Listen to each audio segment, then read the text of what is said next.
예, 주 52시간제 도입에 따른 임금 조정 문제를 놓고 버스노조가 내일 전국적인 파업을 예고했습니다. 버스업계 노사가 오늘 막판 협상에 나섭니다. 노조 측은 오늘 사측과 최종 조정회의를 가진 뒤 오늘 밤 자정까지 합의에 이르지 못하면 내일 새벽 4시 첫 차부터 운행을 중단할 방침입니다. 네, 한편 두 차례 검찰 조사에서 모르쇠로 일관했던 김학의 전 법무차관에 대해서 어제 검찰이 구속영장을 청구했습니다. 사건이 불거진 지 6년여 만에 김 전 차관은 구속 갈림길에 서게 됐습니다. 이 관련 내용들 최영일 시사평론가 양지열 변호사와 자세히 짚어보겠습니다. 어서 오세요. 네, 안녕하세요. 예. 자, 먼저 방금 전에 법원 영장 실질 심사를 받게 들어갔던 승리 얘기부터 좀 하겠습니다. 영장 실질 심사를 받기까지 꽤 오랜 시간이 걸렸네요. 버닝썬 사건의 핵심 인물로 알려져 있었죠. 혐의는 한 4가지 정도 된 것 같습니다. 실질 심사 과정에서 어떤 좀 법리적으로 다툴 만한 사항이 있을까요? 일단 뭐 17차례나 소환 조사를 받았을 만큼 수사도 많이 집중이 됐었고 또 버닝썬의 공동 대표였지 않습니까? 그래서 많은 분들이 또 유명 연예인이라는 점에서 도의적인 어떤 책임 같은 것들을 거론했습니다. 하지만 그럼에도 불구하고 수사는 굉장히 지지부진한 면이 있었어요. 그러니까 수사를 못했다는 의미가 아니라 같이 단체 대화방이나 이런 데 있었던 사람들처럼 마약이 양성반응이 나왔다든가 성범죄에 직접 개입했다든가 이런 사실은 없었기 때문에 그러면 도의적 비난은 떠나서 법적으로는 책임이 없는가 이런 부분까지 좀 논란이 됐었는데 일단 경찰의 수사 결과로는 한 4가지 정도 말씀하신 것처럼 식품위생법하고 성매수 혐의가 있습니다. 이 좀 늦게 알려진 부분이고 그렇죠. 성매매 알선이 들어가 있고 그다음에 횡령 부분인데 예.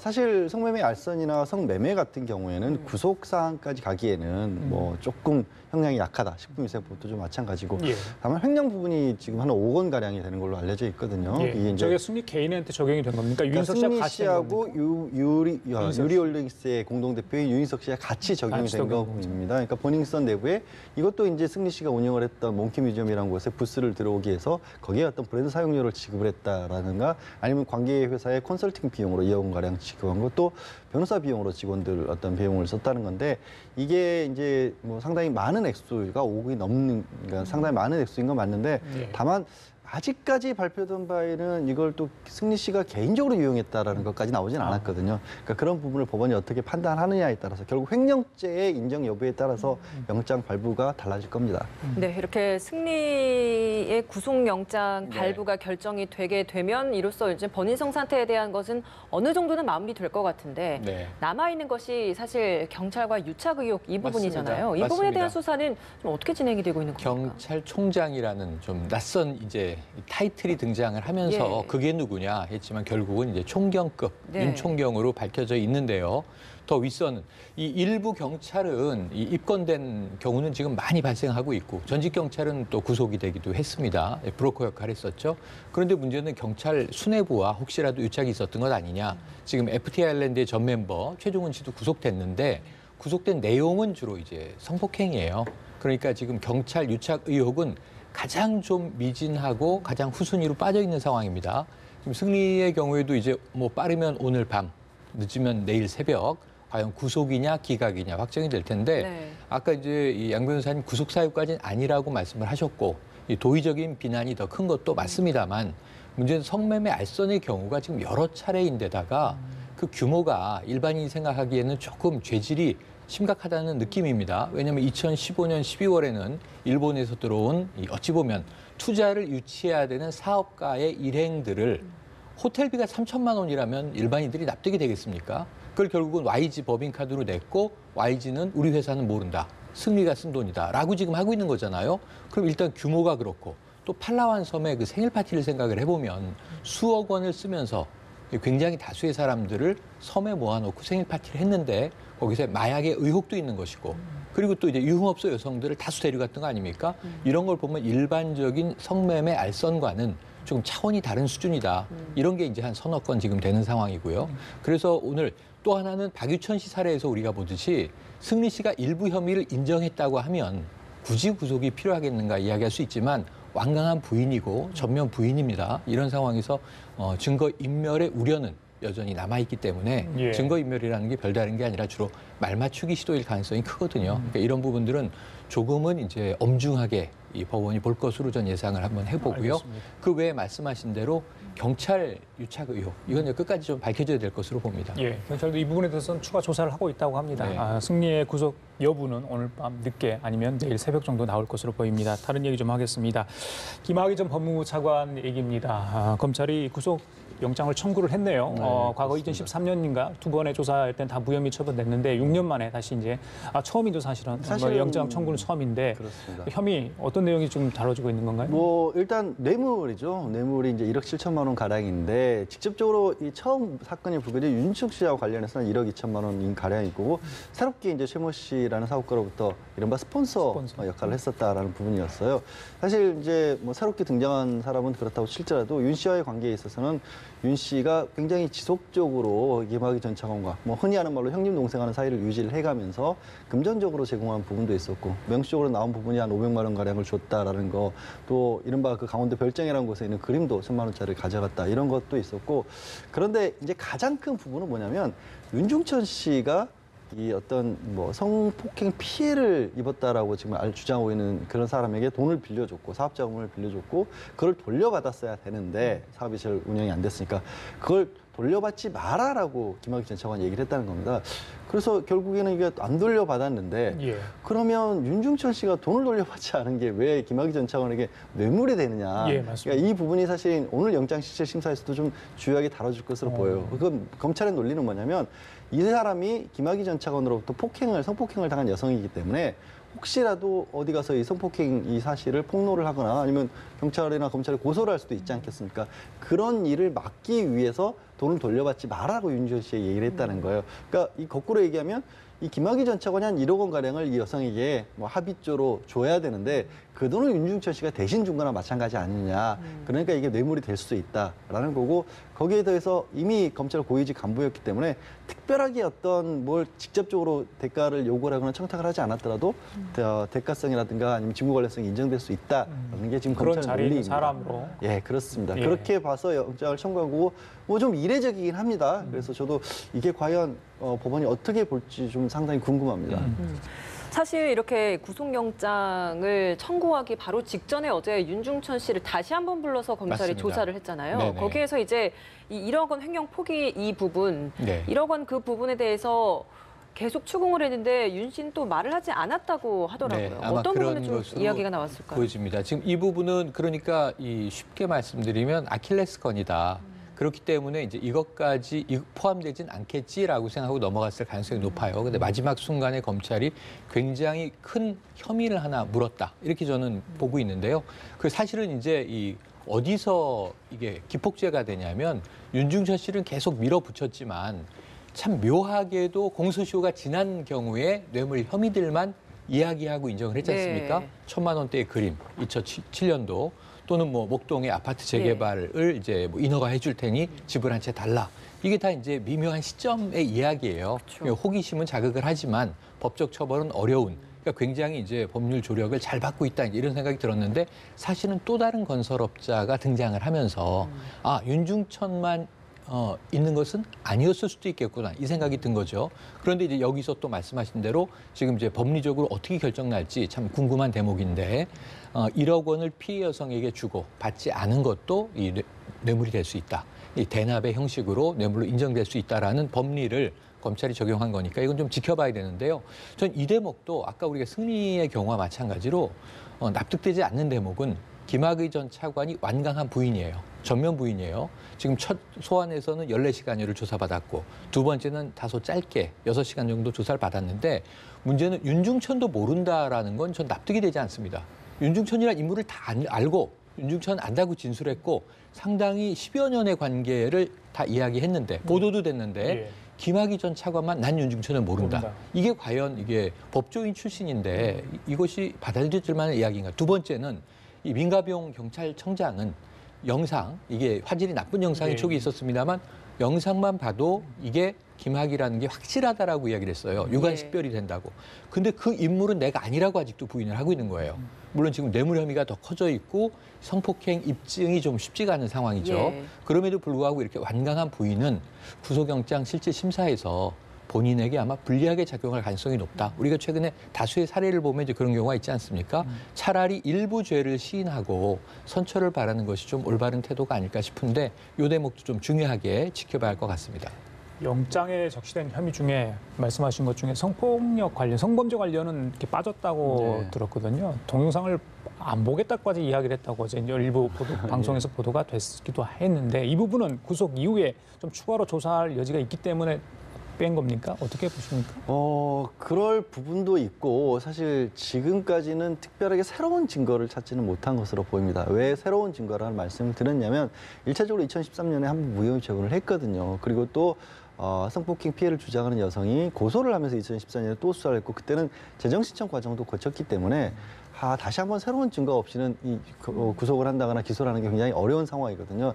지금 말씀하신 것처럼 전혀 윤중천 씨도 모른다라고 얘기를 할 정도가 돼 있는 상황이어서 어떻게 완벽하게 객관적 증거가 없이는 바로 성접대 이런 성폭력 이런 부분을 검찰이 기소까지 연결시키기가 어려웠다라고 보이는데 꾸려진 검찰 수사단 내 성범죄 전문가도 있고 혹시라도 이제 구속이 될 경우에 이후에 새로운 어떤 증거들 또 윤중천 씨가 만약에 김학의 전 차관이 구속이 된다면 또 심경의 변화를 일으킬 수도 있는 거거든요. 그런 여러 가지 변수는 있습니다만은 이게 수사가 아예 안 돼버리면 모양새가 굉장히 이상해지는 게 지금 검찰 과거사 진상규명위원회 위원회에서 두 갈래로 지금 재수사를 공고를 했지 않습니까? 하나는 지금 김학의 전 차관에 대해 직접적으로 수사를 하라 그랬고 두 번째는 왜 청와대에서 김학의 전 차관이 물러난 이후에도 수사를 할 것이 있는데도 불구하고 무마를 시켰다는 직권남용을 수사를 했는데 만약에 김학의 전 차관이 아무런 범죄가 없다는 식으로 결론이 나버리면 예. 청와대에서 직권남용을 한 게 아닌 게 되잖아요. 의미가 예. 없어지는 거거든요. 그래서 이번 영장이 사실 굉장히 큰 갈림길이라고 봅니다. 그러면 어떻게 되는 겁니까? 만약에 영장 발부 여부에 따라서 지금 그 수사 시한은 3개월인가요? 연장이 돼 있던 거. 수사 시한 자체가 크게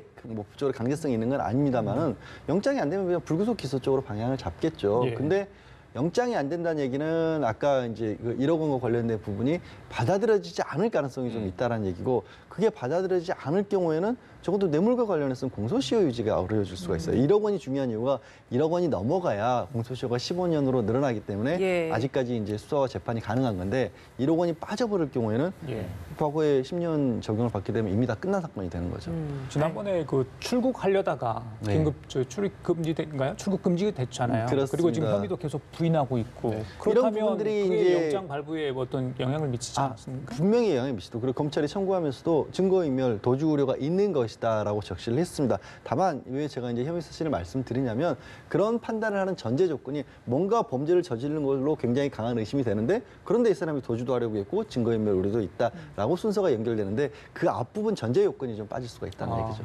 계속 부인을 하면 그 역시도 다툼의 여지가 있기 때문에 기각한다라고 판단할 요인도 있는 건가요? 이건 사건의 성격에 따라 조금 다릅니다. 이게 불구속 수사를 해도 충분한 사안인데도 불구하고 계속 부인하고 있다면 그 이유를 들어서 바로 구속을 하기는 오히려 어려운 상황이고 예. 근데 이제 그거는 이제 법리 다툼이 좀 심각하다거나 아니면 사실관계는 다 드러나 있는데 뭔가 자기 주장이 부인이라든가 이런 경우에는 그렇다고 한다면 불구속 상태에서 재판을 보자. 본인이 법에 따라 처벌을 받으면 되니까라고 판단하는데 이 사건처럼 수사 중간 단계에 있었을 때는 예. 일반적으로는 부인하는 게 그렇게 유리한 전략은 아니죠. 예, 예. 알겠습니다. 자, 다른 얘기 좀 하겠습니다.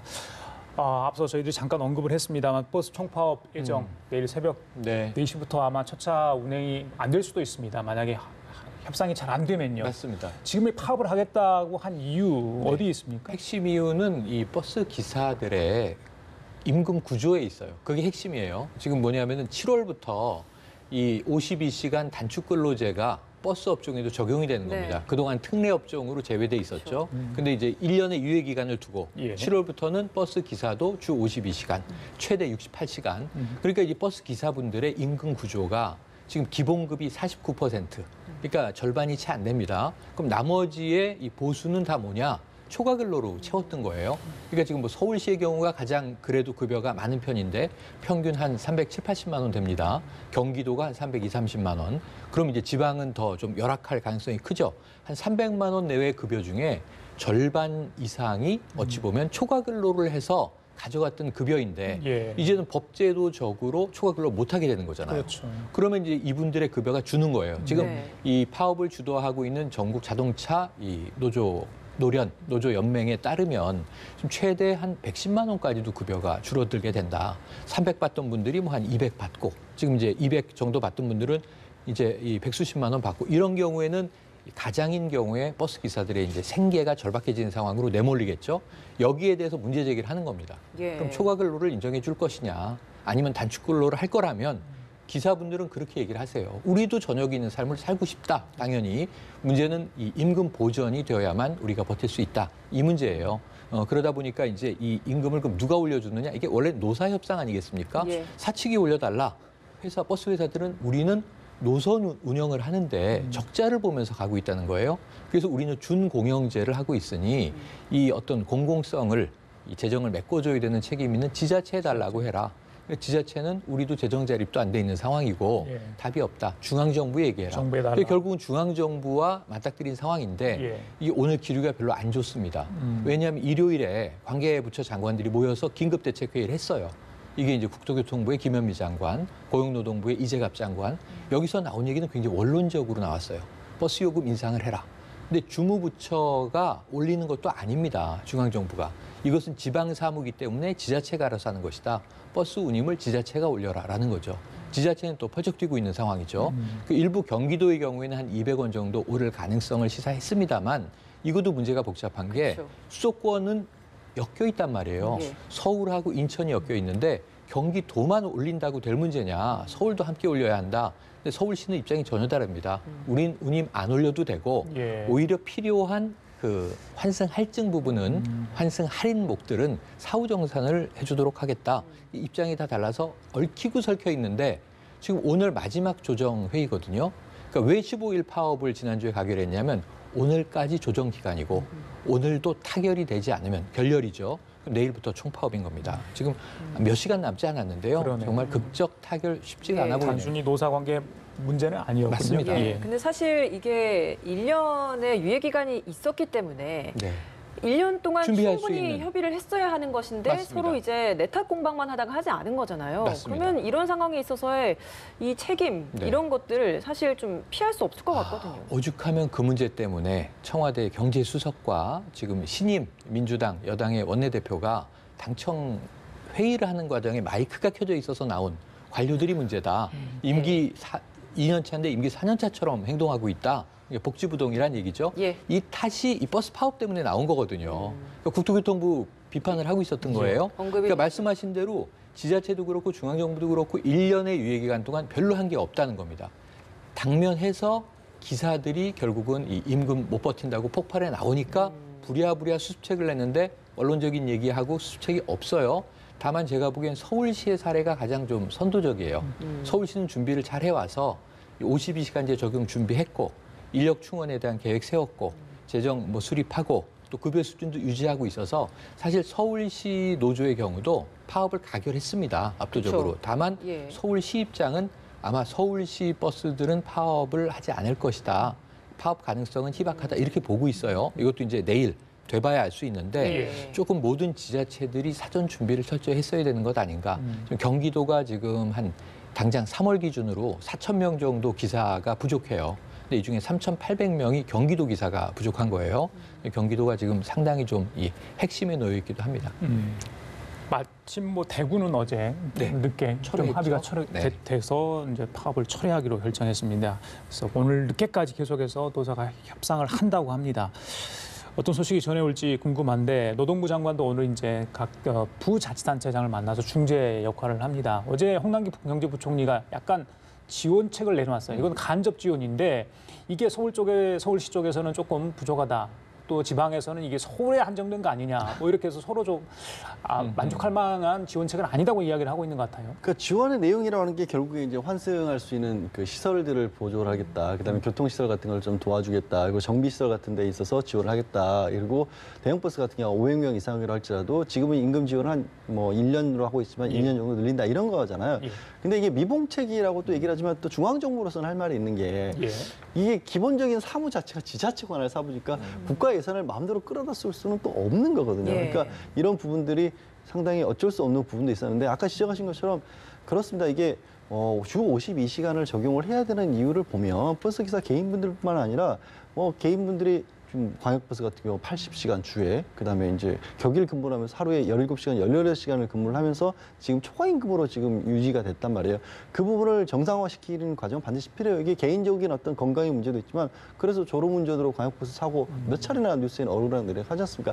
필요한 일이었는데 예. 그 중간 과정에 이런 일이 있을 수밖에 없다라는 것을 좀 면밀하게 좀 정책을 추진했어야 되는데 안 되다 보니까 이 조금 전에 말씀드린 이 고용노동부 장관의 대책 같은 경우는 사실 시행하기 전에 지난해 나왔어야 되는 얘기죠. 이제 와서 갑작스럽게 하겠다는 부분이 좀 아쉽다는 거죠. 예, 서울과 경기 같은 경우에 앞서 잠시 언급해 주셨던 것처럼 통합 환승 할인 제도로 묶여 있기 맞습니다. 때문에 네. 한 지역만 요금을 인상한다고 하면 또 다른 지역에서 또 네. 불만이 나올 수밖에 당연히 없는 그렇습니다. 거거든요. 이런 거 어떻게 해결을 해야 되는 지금도 겁니까? 환승 할인이 대부분 경기도로 이 비용이 떨어져서 경기도가 부담하는 더 몫이 많다. 그래서 결국은 이게 이제 서울하고 좀 공평하게 나눠야 되고 그리고 서울시가 부담을 더 가져가야 될 뿐만 아니라 적자 구조이니 비용을 올리는데 결국은 서울 사람들이 경기도 출퇴근하고 경기도 주민들이 서울 출퇴근하는 이 인구가 굉장히 많지 않습니까? 이걸 보조를 맞춰서 해결하자는 게 경기도의 이제 촉구 사안이에요. 예. 그래서 그것은 서울시도 일부 인정을 해요. 다만 요금을 동시에 올리는 그런 문제가 아니라 시민들에게 부담을 주지 말고 우리가 재정적으로 사후정산을 해서 경기도가 조금 더 부담한 비용이 있다면 그거를 나눠서 우리가 정산을 해주는 방식으로 주고받자는 거예요. 이게 이제 접근법이 조금 차이가 있습니다. 근데 문제는 지금 전국 11개 광역지자체에 있는 준공영제가 시행되는 이제 버스 노조들이 문제인데 근데 아까 이 말씀하셨던 부분에서 중앙정부도 책임은 있는 거예요. 지자체와 이제 버스 업계에서는 주 52시간제는 이 대통령 공약으로 밀어붙인 정책 아니냐. 그러니까 주 52시간제가 어찌 보면은 가야 할 트렌드라는 거는 다 동의를 하는데 지금 적용하자니 너무 이제 억지 춘향으로 끼워 맞춰서 여기저기서 문제가 터져 나오는 겁니다. 버스 기사분들은 임금만 보전해 준다면야 근무 단축을 하는데 좋지. 시민들의 입장을 생각해 보면 아니 더 하던 일을 덜 하게 되는데 그 돈을 왜 혈세로 메꿔야 되느냐. 예. 또 이런 불만이 나오는 거고요. 그러니까 이게 지금 물고 물려서 해법이 쉽지는 않기 때문에 시간을 충분히 가지고 관련 주무부처, 중앙정부, 지자체, 버스 회사, 버스 노조, 어찌 보면 제가 보기에는 소비자인 승객들도 대표 자격으로 참여해야 될지 모릅니다. 예. 그래서 이게 이제 뭐 요즘에 우리가 사회적 그 통합을 위한 노사정위원회가 지금 강화돼 있지 않습니까? 거기서 다뤄야 되는데 문제는 내일이란 말이에요. 그동안 뭐 했냐 이거죠. 그럼 이게 한 뭐 적어도 3개월 정도 유예를 해서 예. 공론화 과정이라도 거쳐야 되는 것 아닌가 싶은데 아, 참 안타까운 시간을 다 우리가 글쎄요. 날려버리고 하루 몇 시간 앞두고 이런 논의를 하는 게 안타깝게 그지 없습니다. 예. 대중교통 뭐 시민의 발로 이렇게 불리지 않습니까? 버스업계 파업 내일 아침 새벽 출근길에 어떤 결정이 나 있을지 네. 좀 상황을 좀 챙기셔야 할 것 같고요. 버스 업계도 이번 차제에 뭐 준공영제랄지 자기들이 요구하는 건 분명히 있을 것 같아요. 그렇지만 뭐 경영 합리화 방안이랄지 서비스 개선 같이 가야 되지 않겠습니까? 당연히 그렇죠. 그러니까 준공영제를 많은 분들이 대안으로 꼽고 실제로 이제 버스라고 하는 것을 공공성을 따져본다라면 준공영제 그러니까 노선 관리 같은 것 때 정부가 직간접적으로 개입을 하고 손실분을 보전해 준다라는 그런 것들이 필요하고 서울시도 상당히 모범적으로 그 부분 운영을 하고 있습니다.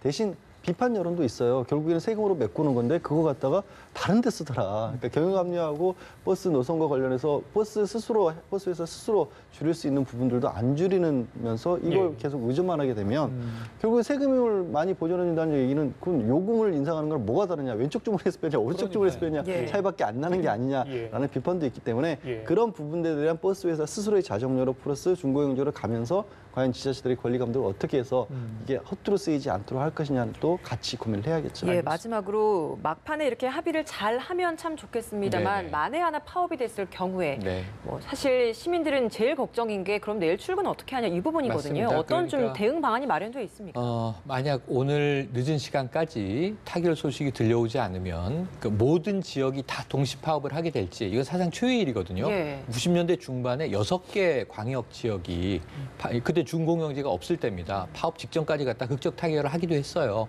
그런데 이번에 파업이 되면 사상 초유의 전국 동시 버스 파업이 되는 겁니다. 그런데 이제 지자체, 이 국토교통부 그리고 이제 이 각각 버스 회사들이 대안을 낸 것이 비상 운송 대책은 세우긴 했어요. 여기서 이제 전색 버스를 투입한다. 지금 당장 경기 서울을 오가는 580대 광역버스가 멎게 되거든요. 예. 그러니까 전색 버스를 투입한다. 그리고 도시철도를 증편하고 시간 연장한다. 그리고 이제 개인 택시들이 지금 부재로 묶여 있는데 이 부재를 풀어서 택시들이 좀 많이 다닐 수 있도록 하겠다. 이런 정도 아닌데 지금 부산의 경우를 보면 지금 이제 운송 부담률이 68%밖에 커버를 못 합니다.